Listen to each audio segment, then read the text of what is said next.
Very good. Okay, we'll see if you're clapping at the end. That's what's important. So welcome everybody. I'm very flattered by this turnout. I think most of you know who I am. I'm John Satcher. I'm of course a neighborhood dad. I'm really usually Michael and Emily's dad is what I usually am, or a soccer coach.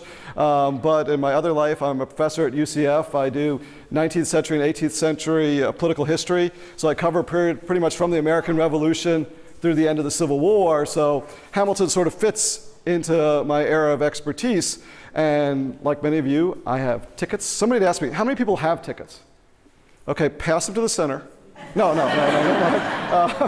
It does seem like almost everybody's got a ticket. That's great. And so before we went, I just said, well, the people I was going to the play with, do you want me to talk to you about Hamilton? And they're like, yeah, of course. We want to get some background and get our money's worth out of this. And then somebody said, well, can I bring a friend? Can I bring a friend? And then I realized that it was more friends than my living room could handle. So luckily, the nice people at Avalon Park allow you, if you open this to the community, to use this room for free. So I'm very happy to get to all of you out here today. I am doing this, sort of my sense here, I'm going to sort of talk about 10 themes of the play. So my 10 Hamilton commandments is what I'm going to go through here. I am, as I said in my Facebook post, going to provide some spoilers. I hope you know how it ends. Like I said, if you don't know how it ends, it tells you 3 minutes into the first song. So yes, he does get shot and killed in whatever it is, July 11th, 1804. So I will talk about it. I have not seen the musical. like many of you, have listened to the soundtrack over and over and over again. But I have not seen it, but I think I know enough about it that I could talk about it. I will not rap, despite all the pleas to have me rap. When I rap, I would sound like Hamilton's 9-year-old son when he raps, and a few minutes of that would be more than enough for everybody. Also, as a historian, I don't feel it's my job to point out mistakes in the show. Overall, I think in the grand scheme of things, the show is fantastic, its dedication to history. In fact, the first time I was ever introduced to somebody said, John, you like rap and you like 18th century politics, listen to the cabinet rap battle. And the minute I listened to it, I'm like, I gotta play this in my class. And so for the last 3 years, I've been playing it in my class when we talk about the battle between Jefferson and Hamilton, because it is so historically accurate.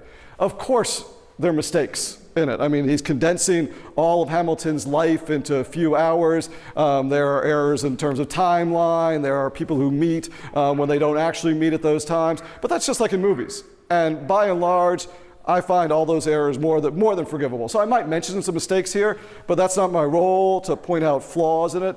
There are some historians who've come out who've been, in some sense, very critical recently of it. I think there's almost like anything else. Everyone gets excited, so somebody's got to throw water on your parade. And so I think there are some historians who talk about problems dealing with race, actually, in it. There's people who talk about problems dealing with, like any biography, it really celebrates the subject of its biography. Clearly, Hamilton is a flawed person, but I think you get that sense. I don't think you listen to this music and think that Hamilton is a perfect person. So I think most of that he covers in here. I mean, I will, just for the sake, almost just in passing, mention places where there are some errors in there.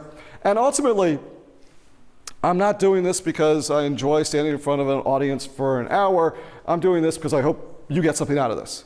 So please, if you have questions, ask me questions I will stop at some point in the middle and ask for questions. I'll stop at the end and ask for questions. But if there's something that you want clarified, or if there's something that I said maybe was incorrect, or something else, or somebody said, well, wait a second, when I listened to it on the soundtrack, that's different than what you said there, please ask me. That's what I'm here for you all. So please do not consider it, and no problem on my end if you want to ask some questions. And as I told people, I'm used to teaching a big 300-person class where people walk in and out and talk to each other and text most of the time. So none of that is distracting to me. So if you need to get up and leave, that's fine. Or if you have anything else you need to do, do not worry about interruptions. So without further ado, I'll start. And of course, if I'm going to start talking about the cast in Hamilton. And by far, of course, the number one person we have to talk about is Alexander Hamilton himself. So I'm going to give you a little bit brief background on some of the people here that will help you understand, I think, appreciate the music a little bit more. Hamilton, born in the Caribbean on the island of Nevis. You can see it up here, sort of halfway down on the right side there. Born in either 1755 or 1757. He usually said 1757 in his lifetime, but there are some documents, sort of like baptism documents, that indicate he might have been a little older than he said he was. Ultimately, it doesn't matter that much. The people who say he was younger, or the people who say that Hamilton portrayed himself as younger to make himself always seem smarter. You know, it's great to go to King's College when you're 17, not as great if you're 19. You know, so it's the idea that Hamilton tried to make himself seem a little smarter. The people who say that he is the younger age say that, well, documents are mistaken. I mean, obviously we record somebody's birth, this is handwritten recording, there could be an error in there. Ultimately, I don't think it makes that much difference. He grows up in the islands. He is indeed a Creole bastard or whatever else. He is born. His mother is married in an unhappy marriage. She splits up from her husband. Now, back then, and really throughout most of the 19th century in American history, there was no such thing as a no-fault divorce. Divorces were not easy to get. And in fact, in most places, a legislature had to vote on your particular divorce, not on, a divorce in general. Somebody in the state legislature or colonial legislature would have to stand up and say, we want you to approve or disapprove this divorce. And it simply couldn't be irreconcilable differences. It would have to be something like bigamy or adultery or something like that in this case. So Alexander's mother and her first husband separated. She was then living with another man, and that's when Alexander and his brother were born. So technically, she was a bigamist at this point. That's part of the reason why he leaves, because he doesn't want her prosecuted for bigamy. So his father leaves. His mother is not poverty-stricken completely. The problem is when his mother dies, she wants to leave some of her goods or to leave some of her in her will, things to Alexander and his brother. But then the father steps in, her first husband steps in and says, no, you can't leave anything to these illegitimate children. You have legitimate children from me, and all of her property needs to be left to those children. So Alexander Hamilton becomes impoverished because of that. His mother dies, and she tries to leave him things in her will, but is unable to. But people recognize his intelligence, and as a teenager, he's running the port there. He is indeed basically an accountant. As a teenager in the islands, he is dealing with the ships coming in and out of the ports. And then they recognize that he's on to bigger and better things, and so they do indeed raise money, send him to New York. He arrives in New York in the 1770s, and it is a perfect time to be in New York. It's exciting. The American Revolution is just about to occur in 1776. Politics are very important in this time period, and he gets involved in the political movement that will ultimately lead to the American Revolution. And he does go to King's College. He does one of the things you want to do if you want to rise up in this world is you join the military, you join the militia. And he gets an officer's commission and ultimately joins the New York militia. And that's what ends him up being on Washington's staff during the American Revolution, which proves very pivotal to his life. Because here he is allied with George Washington, so when the governments could be formed, so we skip ahead a little bit here, he does, during the course of the war, meets and marries Eliza Schuyler, and we're going to talk about the Schuyler sisters a bit later, so we'll get some Schuylers in here. After the American Revolution, he continues to serve in the US government. He serves in the brief government we have in the 1780s, but most important, he goes to the Constitutional Convention. And at the Constitutional Convention, he works hard to have a stronger government. And when that government is formed, he serves as the first Secretary of Treasury. And as the Secretary of Treasury, he really writes a lot of what becomes he writes commerce. He writes the idea that the United States government is going to be attached to the commercial empire here. And we're going to talk about those specifics a little bit when we talk about party battles. And of course, most famously, he does die in a duel, and we will cover the duel at the end. Yes? Okay. Is Hamilton his mother's husband's first name, or is it his actual father's last name? His actual father's last name. His actual. Yes. I'm trying to remember what his mother's last name, but it's just his father's last name is Hamilton. Yes. If we're talking about our second, arguably in terms of importance, the most important American character during this period, George Washington. And I think George Washington is in some ways fascinating, not just in the musical, but fascinating in real life. The musical's right. It is nice to have Washington on your side. Washington in some ways floats above the fray during this time period. If I asked you to name the most important work that Washington ever wrote, good luck in naming anything. What's the most important battle Washington ever won? He was at Yorktown. But other than that, you think about it, but yet, he is indeed the father of our country. And what's surprising is he was actually called the father of our country before he was president. He was called the father of our country after the American Revolution. Even before, what we know him for is being the first president of the United States, but he was already known as the father of our country when that time comes. And Washington does, one historian said, the two greatest things that Washington ever does, he does it twice. Want to guess what that is? Twice. Washington does something that no one would expect him to do. Resign his commission and not rerun for president. He does. He retires twice. We're sponsored here by Papa John's tonight. And so he told me that if people ask questions or answer questions, we should give Papa John's coupons. So here you go, Papa John's coupon there. So yes, the most important thing Washington ever did is he retires twice. Twice he's effectively given absolute power. When he comes out of the American Revolution in 1783, he could have been a dictator. He could have basically been king. He could have run things. And then in 1783, he goes before his troops and puts on his glasses, and he's grown tired and gray in the American Revolution, and he just wants to retire and be a simple farmer. Washington was nobody's simple farmer. Mount Vernon is clearly not a simple farm, but he gives up power then. And then, when it's clear the nation needs a first president, he knows it's going to be him, and he wants to be the first president. But after 2 terms as president, there are no term limits in the 1790s. So Washington really was concerned that if he set the precedent of serving till he died, everybody was going to do that. We might have nominally elections every 4 years, but the next guy would just keep getting reelected till he died as well. So Washington, after 2 terms, retires. So twice, he basically has all the power he can want, and he steps away from it. And in some ways, that's his most important legacy for American history, more than anything he wrote, more than anything he did on the battlefield, although we're going to talk about his military strategy here in a minute. So I give him 2, and then I'll give 2.5 in terms of my list of people to John Adams. As I say, John Adams does not have a real job anyway, and John Adams would agree with that. The vice president, when he described the vice president, he described the vice presidency as the most insignificant office ever contrived. I mean, especially early on. I mean, you think about it.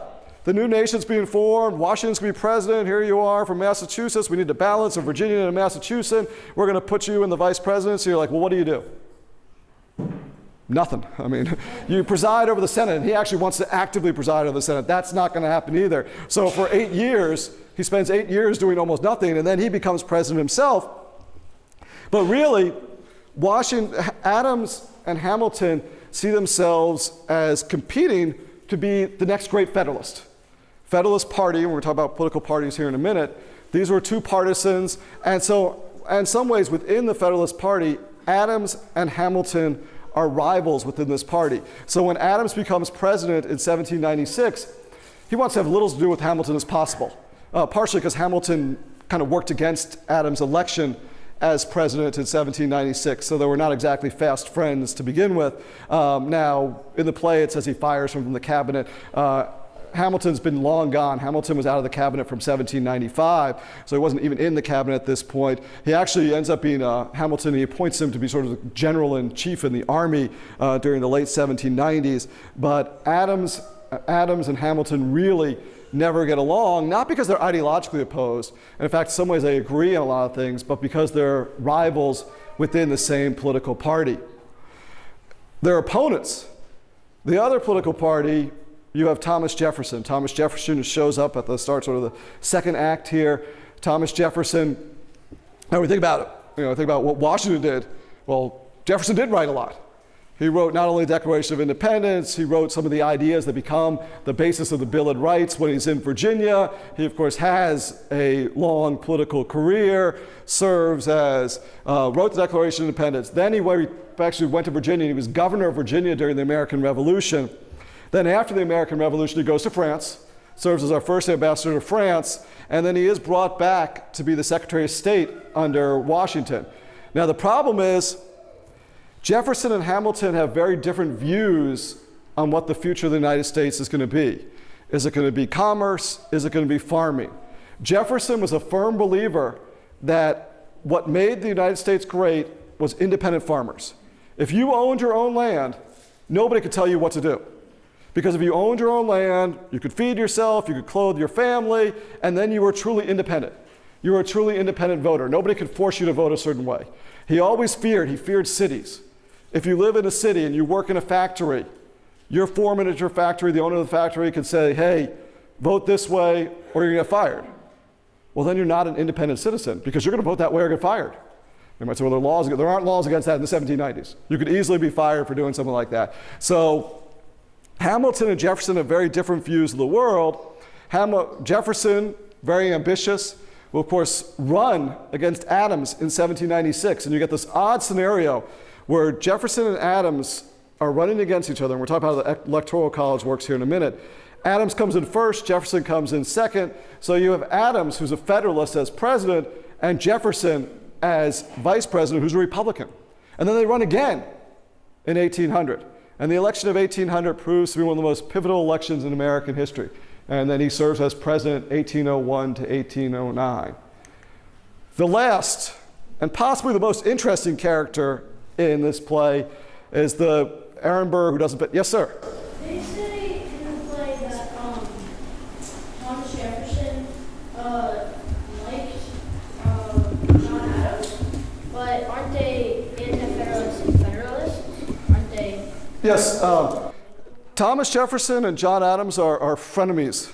I mean, they actually are good friends. That when we talk about the Declaration of Independence being written, it is written not simply by Thomas Jefferson by himself. There's a committee. Adams is on that committee. They are friends at this point. They're both in favor of independence at that point. But then they do diverge and they go their separate ways, and they just have different views of what is the way America should work. And they actually were constantly writing to each other at a time, and then they stop. For more than a decade, they don't write to each other. And then Abigail Adams, John Adams' wife, writes to Thomas Jefferson, and they reopen their correspondence. And for the last 10 years of their life, they're friends again. So they're personal friends, but they're political rivals. So that's part of the reason they do compete against each other. Does that answer your question? Okay. Aaron Burr. Aaron Burr is sometimes the forgotten member of this founding generation. And I think it's because he doesn't fit neatly into the founding generation. In some ways, people talk about him as the first modern politician, and not always modern in a good sense. But I think in some ways it is modern in a good sense, because Aaron Burr, well, the belief at this time period was you were all about principle. You were not supposed to be ambitious. To be a good political leader, you needed to have virtue, and if you were a Hamilton or a Washington, you stood what you stood for, and then people who voted for you who didn't. Aaron Burr actually curried votes. He wanted people to vote for him. He would ask people what they thought on an issue, and then he might switch his view if they switched their view. Sort of democratic in the modern day sense of democracy, that you do what the people want. But back then, that's not the way it worked. Ambition was frowned upon. Now I can assure you, every one of these people, Hamilton, Washington, Adams, were all ambitious. But Aaron Burr was one who was openly ambitious. And I think the best way to think about this is when Aaron Burr campaigned, he ran for office. And we talk about today somebody running for office. In the 18th century, that's not what you do. You stood for office. And you think about those two verbs. If you're running for something versus standing, obviously running is going to imply a lot more activity. Back then, the way you're supposed to do is you were stood for office. You stood on your record. You made no effort. You made no movement to get elected. Your record was supposed to get you elected. Your reputation was supposed to get you elected. But meanwhile, Aaron Burr is running for office. He openly wants to get elected. He openly is currying votes. He's switching political parties if necessary to get elected. This makes him not fit. And clearly not fit in many ways, what they would say a negative way. Now today, you might say, it's really not, and if he's not that negative. I mean, he is probably the closest of these people to thinking about that we should do what the people want. In some ways, Alexander Hamilton would love it if we reestablish a monarchy with George Washington at the head of it. Aaron Burr would like to be much more of a Democrat. So while it seems at times that he's unprincipled, and he is by their standards, or at least his principles are a little looser than other people's principles, but this is what makes him not fit. And this is ultimately what's going to contribute to his him ending up on the dueling grounds in New Jersey with Hamilton in 1804. Those are your main characters. Now I'm going to talk about sort of get those characters back through in events. And the first half of Hamilton is really dominated in some ways by the American Revolution. The coming of the American Revolution and the fighting of the American Revolution. And I think to understand the American Revolution, one of the key things you need to understand is the strategy that Washington, alongside Hamilton, ultimately employ in the American Revolution. Because it's a strategy that's not really the way most wars were fought during this time period. It really frustrated the British. And it's not that they hid behind trees or that they were in disguise and the redcoats were coming. That's not the strategy. The strategy was, what Washington realized was that the American Revolution survived as long as his army survived. It didn't matter if the British occupied Boston, which they do. It didn't matter if the British occupied New York, which they do. It didn't matter if the British occupied Philadelphia, which was the national capital, which they do. It didn't matter if they occupied Charleston. As long as Washington's army was still in the field, the American Revolution would survive. And this frustrated the British because they understood it as, well, we captured your capital, you're supposed to give up. It's time to quit now. Washington's like, no, I'm still here. And eventually, you think about it, 1776 to 1783, 7 years later, the British are going to decide, we can't win this war. So when I said earlier, name Washington's great victories, and you can't really name a lot of great victories, because that wasn't his goal. His goal was not to beat the army in the field, it was to keep fighting until the British gave up. And it works. I mean, if you look at the great American Revolutionary battle, sort of the biggest victory we have is Saratoga. Washington's not even there.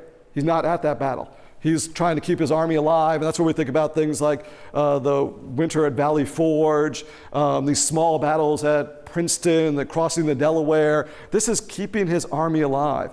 And he worked at keeping his army alive, and Hamilton worked alongside of him at keeping the army alive. And they faced foes, not simply the British, but they thought one of the other foes in keeping the army alive was the United States. They were poorly funded, poorly fed, they were promised money, they weren't given money, they would ask for supplies and people would tell them no, they'd try to pay for supplies with the continental money and people would say we don't take that money. And so not surprisingly, Washington and Hamilton, who felt this, suffered because there was a weak national government. When the war ends, they want to establish a stronger central government. So it's not surprising that they end up on the side of the stronger central government. So Washington and Hamilton do work alongside there. They do eventually, as the musical explains, get frustrated with one another.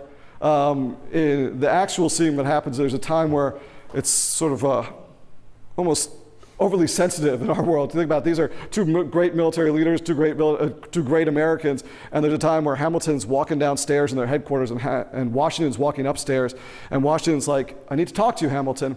And Hamilton's like, okay, but I need to go talk to this guy downstairs first. I'll be up in a minute. And we all know when you say you'll be up in a minute, that's somewhere between a minute and 3 hours. You know. And so Hamilton comes back upstairs 10 minutes later, and George Washington's standing at the head of the stairs.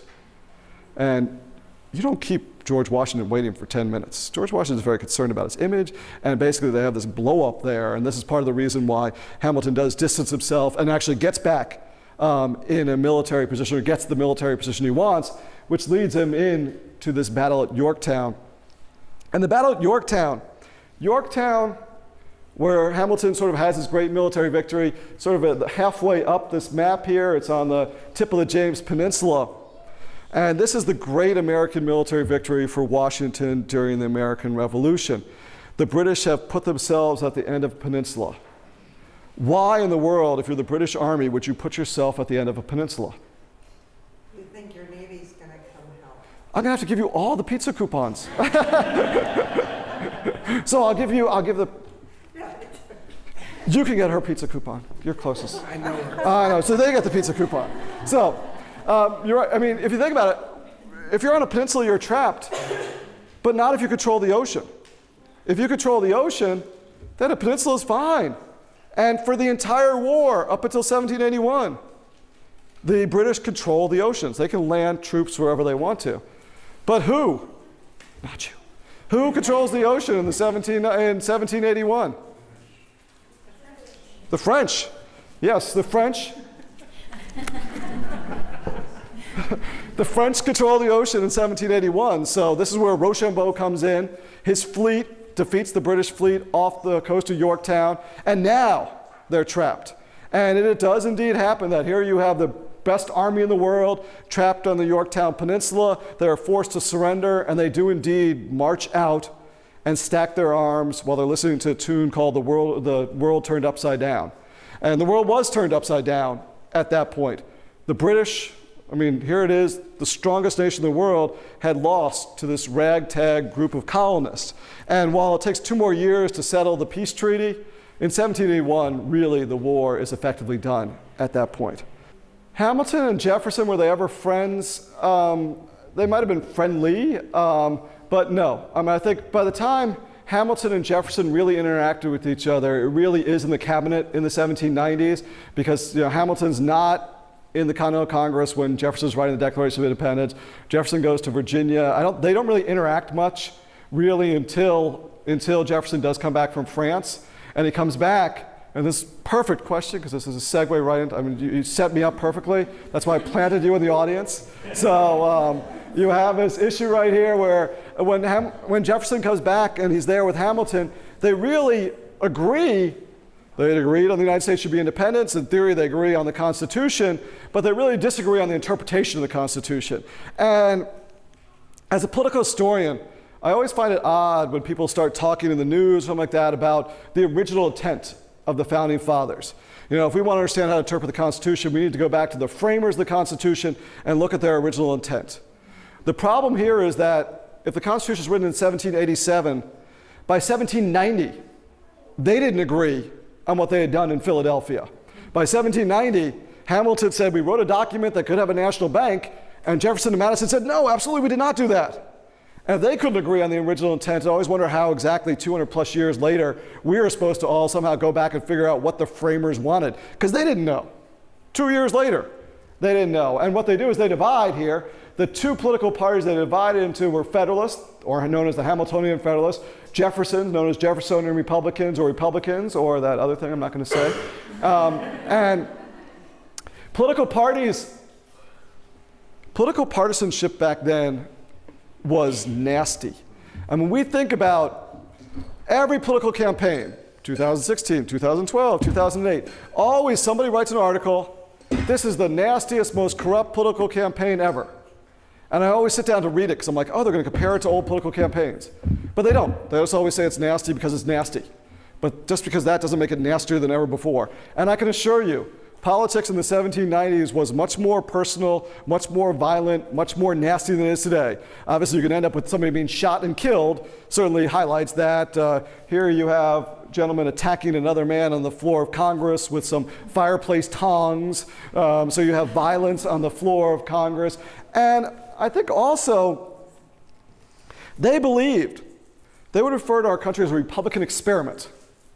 And the thing about an experiment, experiments succeed sometimes, and they fail sometimes. We know they succeed. We know this experiment works. But a lot of times your experiment doesn't work, you do it again and again and again and again. Well, that's what they're worried about. They're worried about this experiment's gonna fail. So they literally were fighting for what they thought was the life and death of the nation. And the Republicans and Federalists of this first era, it's not the Republicans of today. This Republican Party will eventually die out. But the Republicans and Federalists, they were often called the first American party system. What's important to know about this is it's very different than politics today. Whether you are a Democrat or Republican today, you might say, well, I wish the other party would disappear. But you don't actually think it's going to disappear. And we recognize one of the great things about our country is the two-party system, because you have choice when you go. Now, again, you might think the other people are complete idiots and how could they ever vote that way, but at least they have the choice to vote that idiotic way. Back then, that's not the way they viewed political parties. They viewed political parties, they viewed that there was a single common good, single public good in the United States. And if I stood for that single common good and you argued for something else, that makes you evil. Well, not you in particular, Anna, but the idea is your opponent, there's no legitimacy in your opponents. What happened in this first political party system is they wanted their opponents not to lose, but to disappear. because they felt that if their opponents won, the Republican experiment would fail. So this is why it becomes so divisive. And this is also why you can imagine a person like Burr, who might switch political parties, seems to be the most threatening of all. Here it is, we believe we're fighting for so much of these principles, and the principles are the most important thing in the world, and you got a guy who's willing to sort of switch his principles. It doesn't work. And the things they agreed or disagreed on were, and it's pretty obvious there, and I think the rap battles cover this perfectly in Hamilton. They disagreed on whether the United States should be a commercial entity or an agricultural entity. Again, as I said before, Jefferson wanted everybody to have their 40 acres, their 160 acres. The nation was a nation of independent farmers. Hamilton believed we need to be a commercial nation. And part of that, as a commercial nation, we needed to ally ourselves with the strongest commercial nation in the world, England. Now, some people looked at this, the Jeffersonians said, wait a second. Well, Jefferson was a Francophile. He had spent time in France. He loved France. But more importantly, he's like, wait a second. We're going to ally ourselves with England. I thought we fought a war for 7 years with England. Who helped us in that war? The French. We signed a treaty with the French. And now you're telling us what we need to do is ally with British banking. That doesn't make any sense to us. And so some historians argue the most divisive issue was this foreign policy issue. But I think the second and fourth thing also tie together, the federal government, the constitutional interpretation. Hamilton famously wants to read between the lines of the Constitution. The Constitution does not say you could create a national bank. But if you need to be able to collect taxes and pay debts, well, then you need a bank. It's implied. Jeffersonians were worried that that's a slippery slope. That once you allow implied powers to come into play, the national government is only going to get stronger and stronger and stronger. And in all honesty, we probably live in Thomas Jefferson's worst nightmare. And we live beyond Alexander Hamilton's greatest dream. Because they're all right. The federal government only gets more and more powerful over time. And Hamilton would not have, he couldn't even dream that the federal government would be as large and powerful as it is today. And I guarantee you, Jefferson, if he saw the federal government today, he would have thought we've lost what we fought in the American Revolution for. And that's really, in some ways, why this becomes so important, this debates over the Constitution. Yet, they are able to compromise here and there. The most famous compromise that comes up in the musical is the dinner, that you have this idea that Hamilton wants to get his financial program approved. Jefferson does not. Madison does not. But they compromise over a dinner. And Hamilton gets his financial program approved. And what do Jefferson and Madison get in exchange for that? What?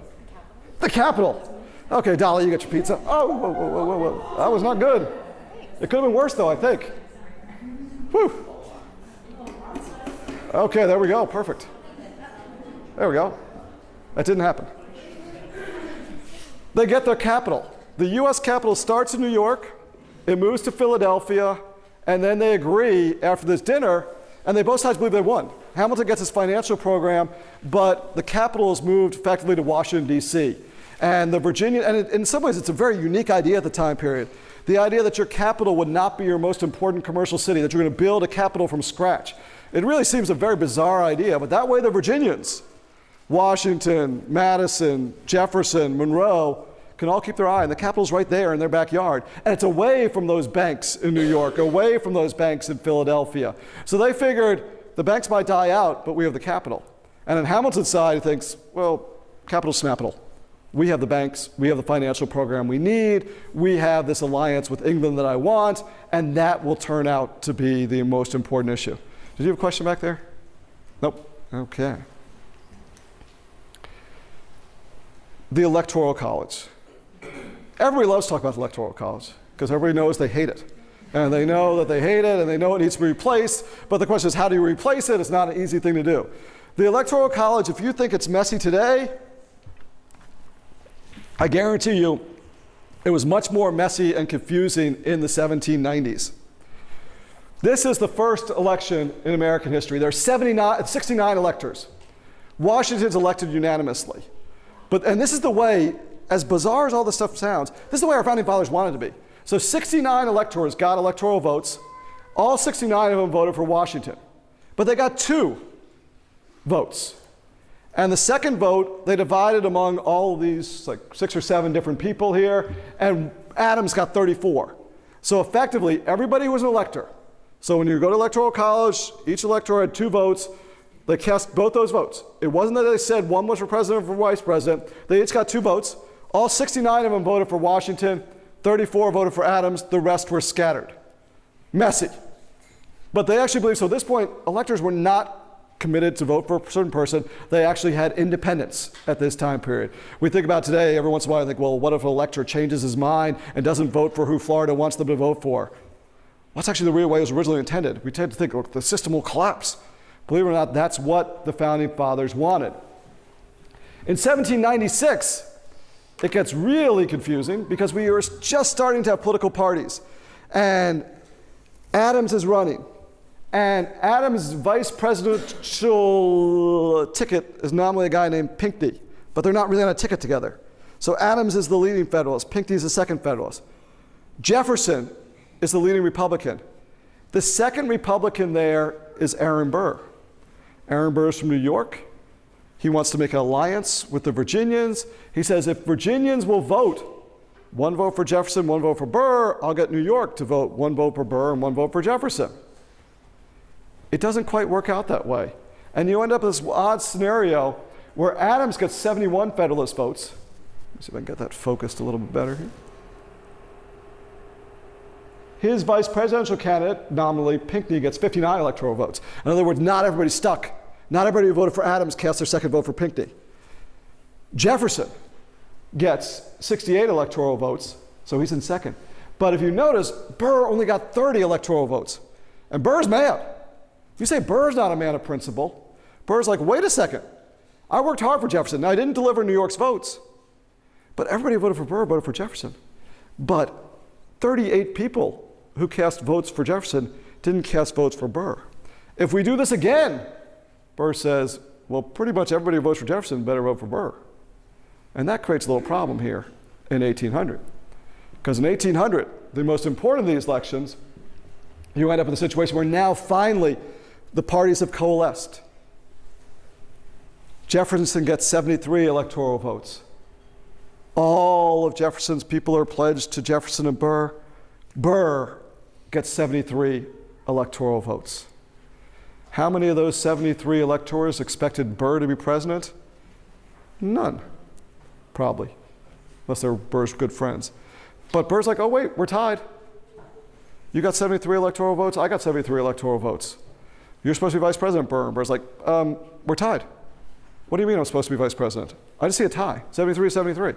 But really, all those people wanted me to be president, you vice president. That's 73-73. And the election gets thrown into the House of Representatives. And I realize just to make a confusing story more confusing, because that's what I like to do in my classes too. In the House of Representatives, they got to vote, and each state voted as 1 delegation. So it didn't matter if New York had more congressmen than Delaware only had 1 congressman. Each state got 1 vote. There were, at this point, I think 16 states. So you needed 9 states to vote for you. And the Federalists decide, we're going to mess with them. We're not going to support Jefferson. We're going to support Burr. And Jefferson, the first vote comes in, Jefferson gets a vote of 8 states. Burr gets, I think, 4 or 5, and some are divided. Hamilton's like, hold on. Hamilton's like, wait a second. And this is where he does say, I've never agreed with Jefferson once. We fought on like 75 different fronts, but when all is said and done, Jefferson has a belief, Burr has none. And ultimately, Hamilton will say, you know what? I don't like Thomas Jefferson, and I disagree with his principles, but he has principles. And so ultimately, Hamilton will support Jefferson in this tie. And Hamilton and some other people, it's not just Hamilton by himself, Hamilton effectively splits with his party. The Federalists are still many of them supporting Burr. Hamilton will embrace Jefferson's candidacy and help push Jefferson over the top. And so Jefferson will become president. Burr will become vice president. In the musical, Jefferson immediately proclaims that he'll get this fixed. Obviously, the president cannot change the Constitution. I think we need to say that a little louder, but believe it or not, the Constitution is not written by the President of the United States, despite some presidents might think so. But we do indeed embark on the 12th Amendment, which is going to make things a little less confusing. So after this comes out of the 12th Amendment, which finally basically acknowledges political parties exist, because it establishes the idea that you will have presidential tickets. You'll have a president and a vice president together on the same ticket. So we will not have this scenario develop again. We'll have a scenario in 1824 where things are a little bit messed up and the election gets thrown in the House of Representatives, but it won't be thrown in for this way again. Now, Burr and Hamilton don't get along over this issue. No, I skipped a slide. Here we got here. I need, of course, to talk about the Schuyler sisters. I probably should have talked about them earlier. But I think one of the things that we talked about this play, and I think one of the many reasons that the musical is so popular, obviously it's the music itself. Clearly everyone loves 1790s politics. But it's also the idea that you have the personal lives of these people involved here. And the personal lives are important to this story. Sometimes it's somewhat accurately and sometimes some ways inaccurately, but there are many relationships in there. There's Angelica Schuyler and Alexander Hamilton. I think this is a case where you certainly have a little bit played fast and loose with the truth. We all know Angelica is the oldest of the Schuyler sisters. Yes, sir?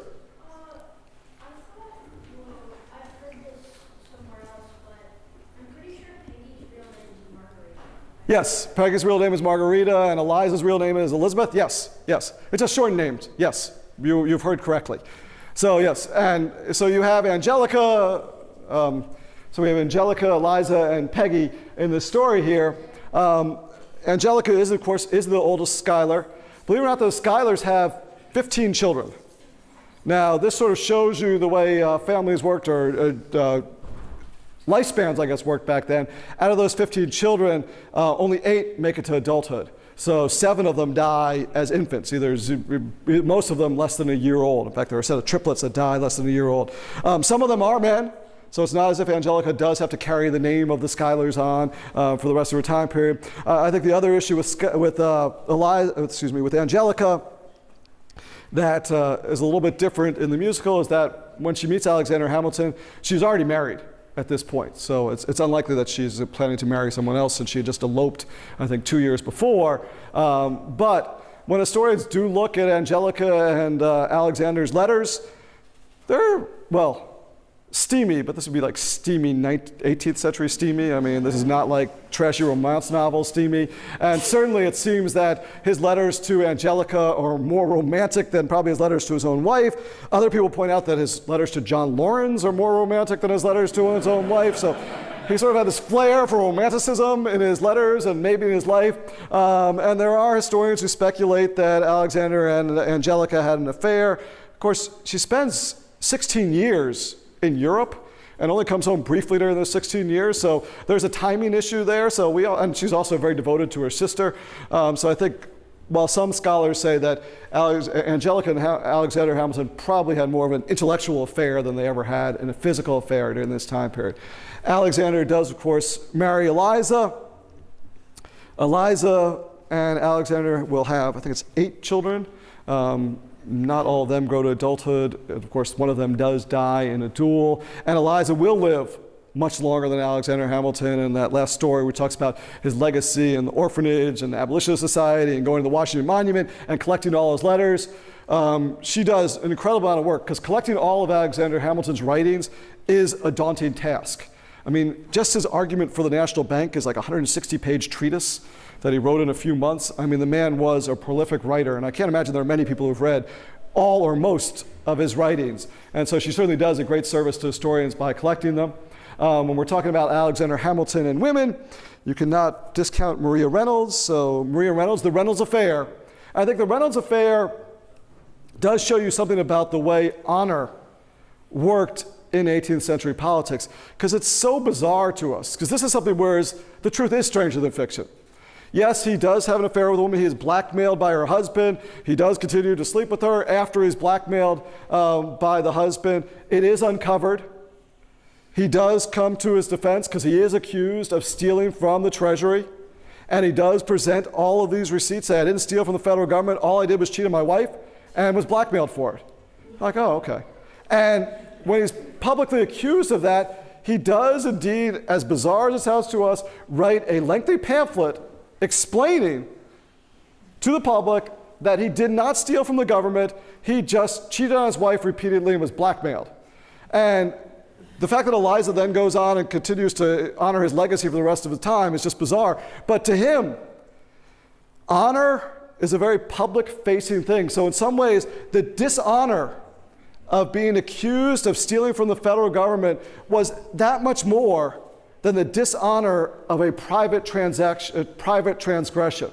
Honor was very much the idea of your public face. And so the belief is if you stole from the government or if you did something dishonorable in politics, that was a greater sin than it was to do something in your personal life. So yes, he literally wrote down that, yes, I did not steal from the federal government. I just cheated my wife and paid my seducer's husband. And he admitted all that. And he did write a pamphlet for that. And it's very bizarre to us, but I think it sort of takes you back this 225 years into a different world of politics. That being said, and sort of because that issue, he gets this issue as a womanizer and this Martha Washington's feral tomcat. That stuff's not true, even though they stop in the middle of the musical and tell you it's true. But it's not. And in practice, he probably was not a womanizer. He did not have affairs left and right. I think they pretty much figure it's Maria and Eliza. I think the other interesting character to note in the musical, because she only appears very briefly, is Sally Hemings. When Thomas Jefferson comes back from France, because Sally Hemings is, in many ways, while we look at different people of racial and ethnic groups playing the characters, I think Sally Hemings might be the only African American who has a speaking part in, or at least appears actually in. I don't know if she speaks. Does she speak in the musical? No, she's the only African American character basically to appear in the musical. And Sally Hemings and Thomas Jefferson, they do indeed have an affair. So that little brief thing at the start of the second act there alludes to the fact that Thomas Jefferson and Sally Hemings did have a lengthy affair, and they did have children. And interesting to note, the same guy who published the scandal about Hamilton, he went back years later, like 3 or 4 years later, and went to the Republicans, went to Jefferson's party and says, you know what? You owe me now. I want a good position in government. I want some money. I exposed Hamilton. Like, no, we're not going to help you out. And then he exposed the Jefferson and Sally Hemings affair. So this James Callender was his name. He was like the National Enquirer of the 1790s and the 1800s. He was the finder of political secrets during this time period. So the last issue I want to cover here, in some ways, is one of the most interesting issues to me, and one of the, of course, the reasons we know about Hamilton and Burr together is because on July 11th, 1804, they end up dueling on the Hudson River in New Jersey. And to me, duels and threats of duels, they're ubiquitous in 1790s, 18th, 19th century politics here. But as they point out, most disputes die and no one shoots. Because if you walk in to the musical Hamilton, you might have a very wrong idea, and I think most people who walk in there would have a very wrong idea of how a duel works. When you picture a duel, you picture like a Western shootout. I got you, Sam. No, you didn't draw fast enough. No, the idea of a duel, and it just seems so bizarre to us, there are two people shooting at each other, the idea of a duel is not, never was during this time period, to shoot and kill the other person.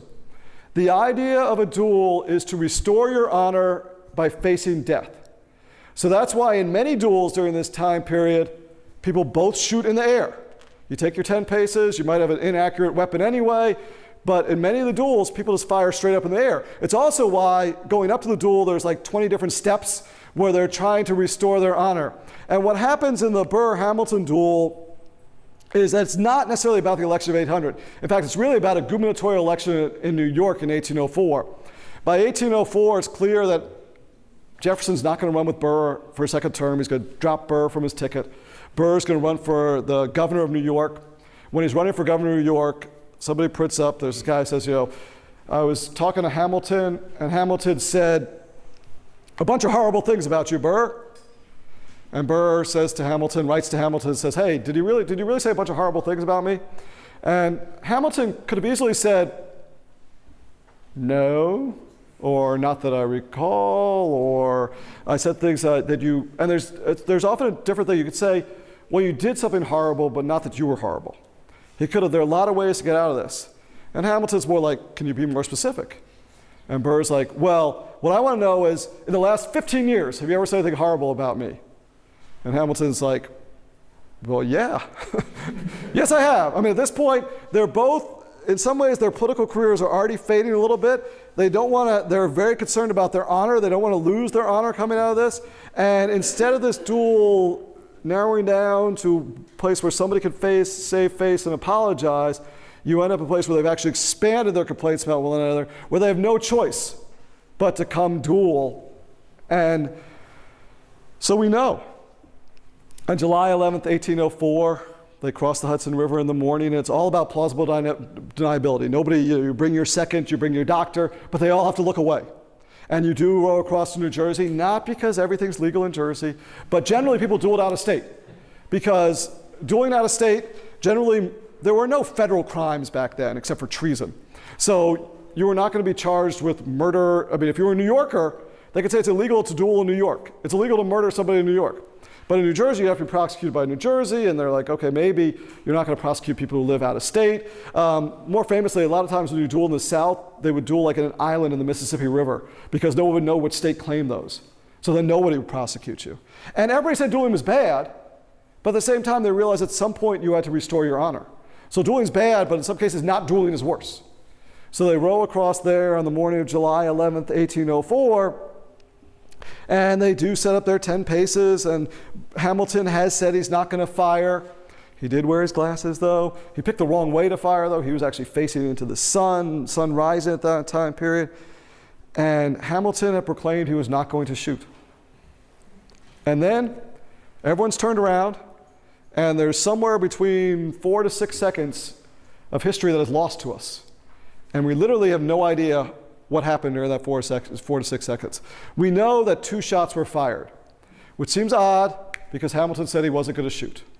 So one theory is Burr shot Hamilton and then Hamilton's gun went off, so there was a reaction.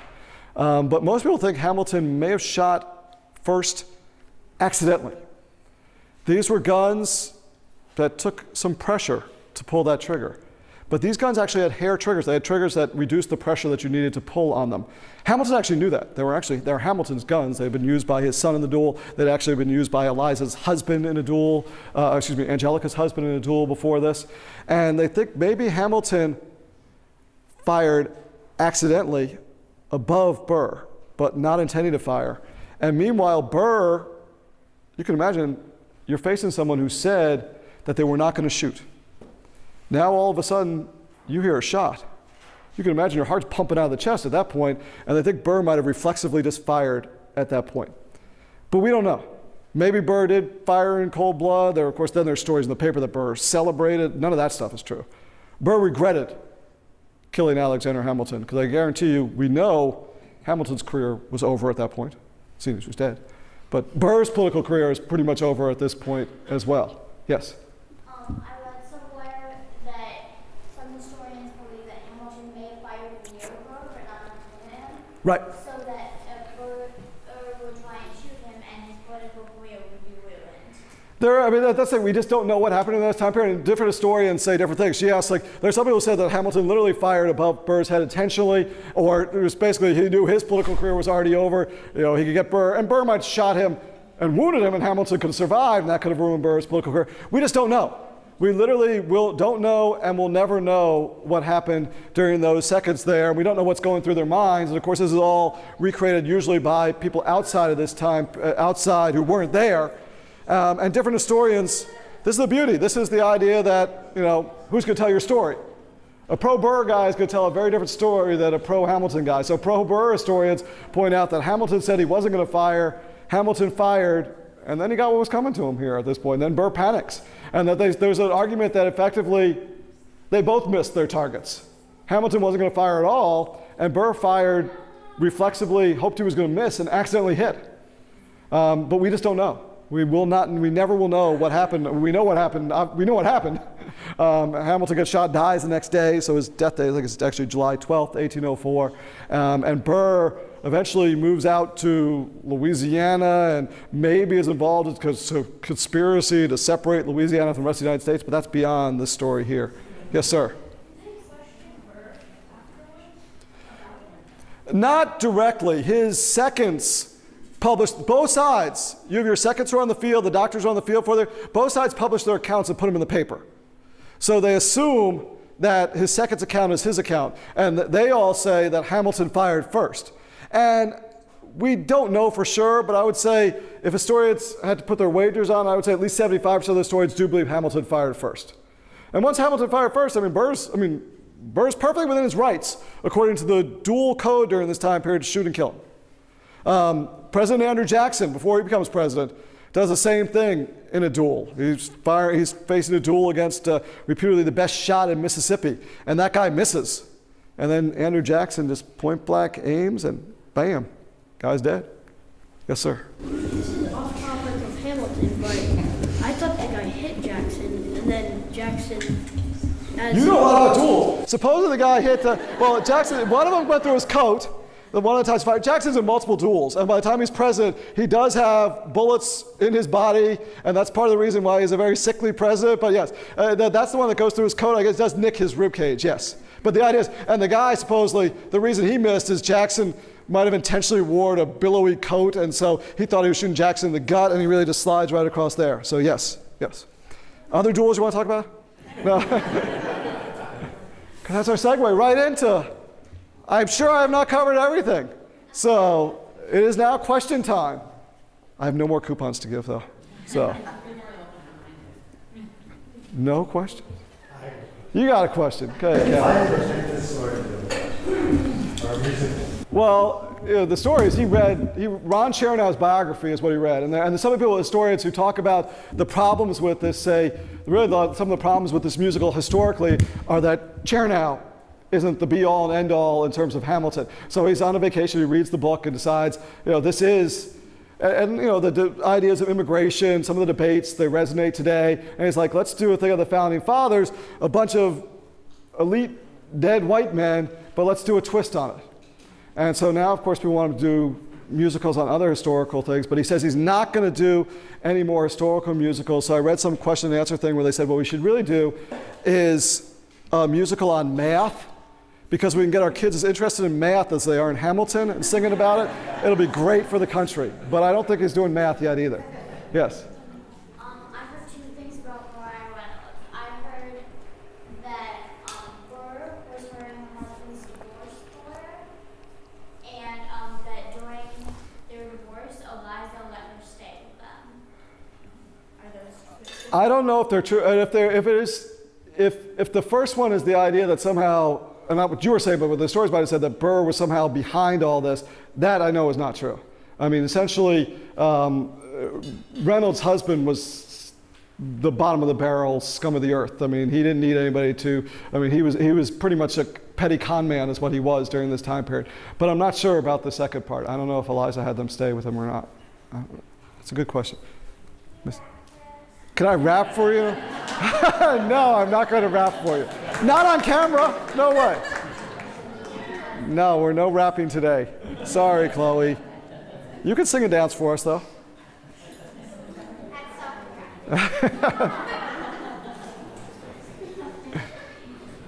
Yes. Before the Reynolds pamphlet, I read something like that Eliza knew about the affair before he posted.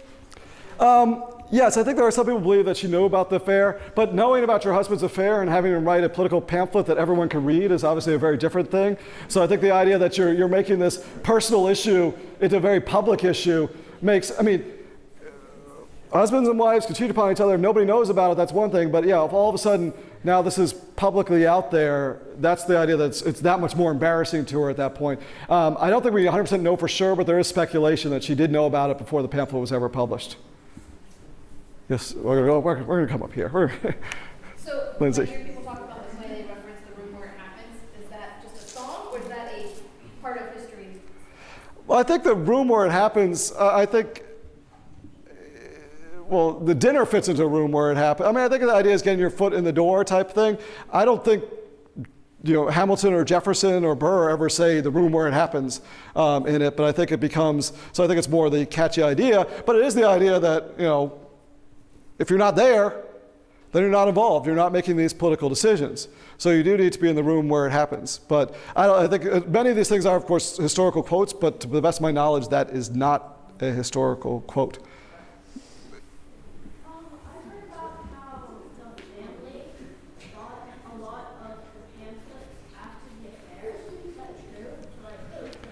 Like they tried to like scoop them all up and get them out.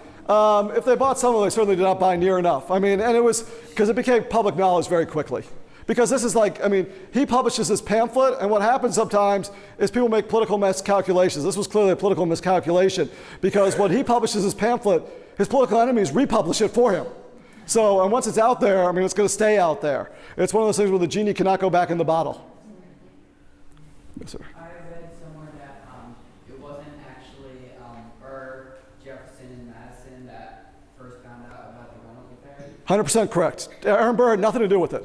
James Monroe, future President James Monroe, is the politician, and of course he doesn't fit into Hamilton. That'd be one more character you need there. But yeah, James Monroe is certainly the person who is most behind confronting Hamilton during this time period. Yeah, Burr had literally nothing to do with it. Did they check Hamilton's gun and Burr's gun? I mean, with one bullet missing from each? They know they shot. Yeah. The sheriff was like, Yes. if your opponent's not going to shoot, and then Burr shot twice. No, they know that didn't happen. And these might have only had one shot in them. I'm not a gun expert enough for that, but no way that's the case. Twice? No, Burr did not shoot twice. 100% sure they each shot. Yes. Sam. You were in front of me. I couldn't tell which of the twins it was sitting next to you, so I couldn't say if it was Sarah or Kayla. So I had to shoot at you, Sam. No. Are the three characters that he has in the beginning, Mulligan, are all those real and is historically? Well, you have Lafayette, Mulligan, and John Lawrence. Yeah. Yes. So Mulligan was a spy. Mulligan was a spy, was a tailor, yes. So Mulligan was involved. Lafayette becomes not only the leading French person who's alive with bonds, but really one of the he becomes almost a symbol of Franco-American unity during this time period. He'll come back to the United States in the 1820s. They'll have a big tour when he comes back to the United States. And who was the third? John Lawrence. John Lawrence is, as I said, he's one of Hamilton's best friends. There are some rumors that maybe they had an affair together. He dies shortly after the American Revolution, so he sort of disappears from history at that point. But yes, they were all, and he was part of Washington's inner circle in the headquarters there during the American Revolution. Yeah, and so when they were arguing about supporting, when Washington had them talk about the treaty, right, supporting the French or not, and then Jefferson says, well, how about Lafayette? Yep. As your friend? Yep. So that was okay then, or was that a decision that Hamilton had to make? Well, I think that he can be friends with Lafayette, but not allied with the French. I mean, he believes, I mean, it's the idea that King Louis is dead. I mean, he believes that the United States needs to survive, it needs to ally itself with England. And what he really wants to do is make sure that we owe England a lot of money. And he says a national debt is a national blessing, because he figures if we owe England a lot of money, they want us to survive. And so having the most powerful nation of the country of the world, you owe them $77 million, back when $77 million was a lot of money. They want you to survive. And so he believed that that would tie us, cement us to the English. And really, he's right. Our trade was much more compatible with the English than it was with the French.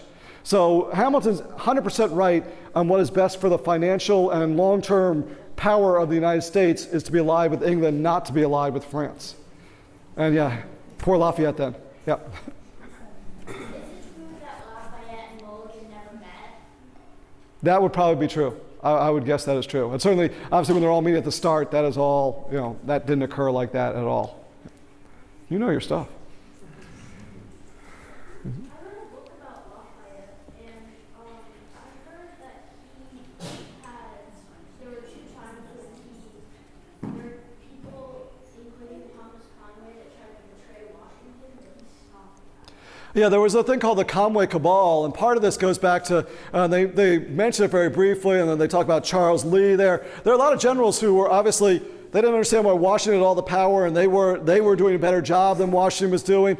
And think about it, you're in a war, Washington seems to be getting the credit, not winning a lot of victories. The army is not being supplied.